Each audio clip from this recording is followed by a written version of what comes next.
Hello guys, আসসালামু আলাইকুম। সবাই কেমন আছেন? আশা করি সবাই ভালো আছেন। আজকের নতুন ভিডিওতে সবাইকে স্বাগতম।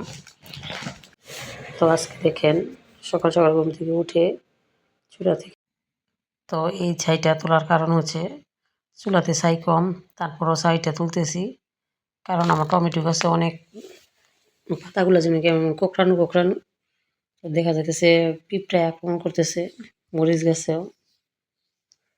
তো ভাবলাম যে এই চুলার যে বাসি ছাইটা, এই ছাইটা দিলে নাকি খুব উপকার হয়। তো আমি এখন ছাইগুলো তুলে নিচ্ছি।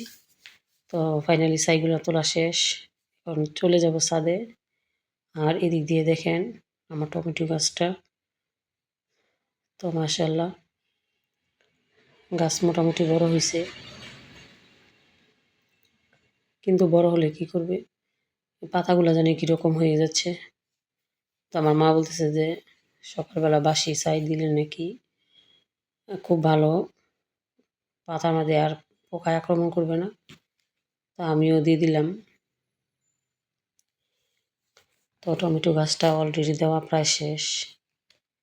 তো আমার টমেটো গাছে কিন্তু টমেটো হইতেছে, মানে 2টা করা দেখা যাইতেছে আর ফুল। তো সবাই দোয়া করবেন। আমার খুব শখ যে নিচে ছাদ বাগান করবো ছাদে। তো ফাইনালি দেওয়া শেষ টমেটো গাছে। এখন চলে যাব মরিচ গাছটায়। আর এই মরিচ গাছটা মাশাআল্লাহ দেখতে খুব সুন্দর সতেজ।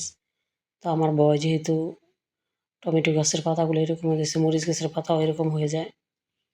তো মরিচ গাছের পাতায় দিয়ে দিলাম।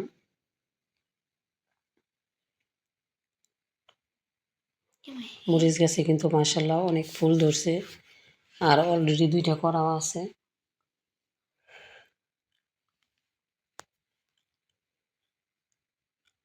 তো এখন আরেকটা মরিচ আছে যেটা কামরাঙ্গা মরিচ। তো এই কামরাঙ্গা মরিচের চারাটা কিন্তু একটু অন্যরকম, কীরকম জানি পাতাগুলো হয়ে গেছে। আর এই চারাটা বেশি বড় হয় নাই, আমি যেরকম এনে লাগাইছি ওই রকমই ছিল আছে, কিন্তু দেখাইতেছে আপনাদের এই পাতার গোড়ায় ছোট ছোট পোকা, পিঁপড়ার মতন, এই যে কালো কালো।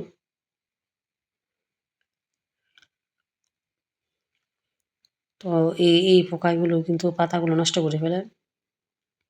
পোকার কিন্তু বিভিন্ন ওষুধ আছে।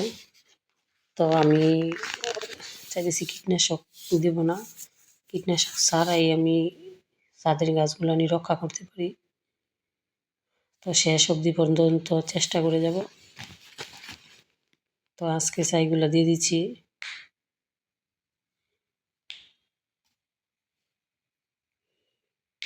এরকমভাবে দিলাম যে যেন মানে পাতার ভিতরে যে মুচকানো জায়গাটা, ওই জায়গা পর্যন্ত ছাই যায় আর পোকাগুলো চলে যায়।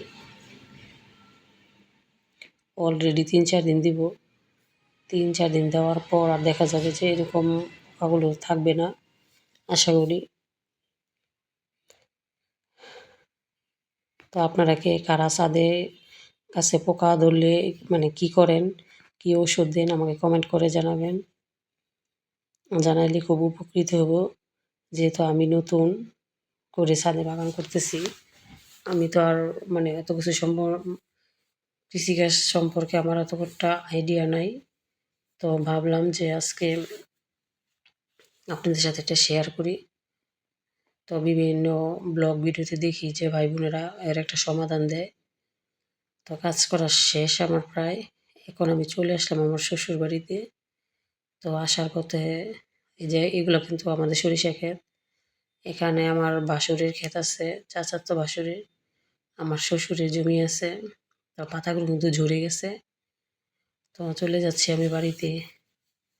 ফাইনালি শ্বশুর বাড়ি থেকে আসার পথে দেখেন একটা পুকুর দেখাইতেছি। তো এই পুকুরটাতে কিন্তু পদ্ম ফুল চাষ করা হয়।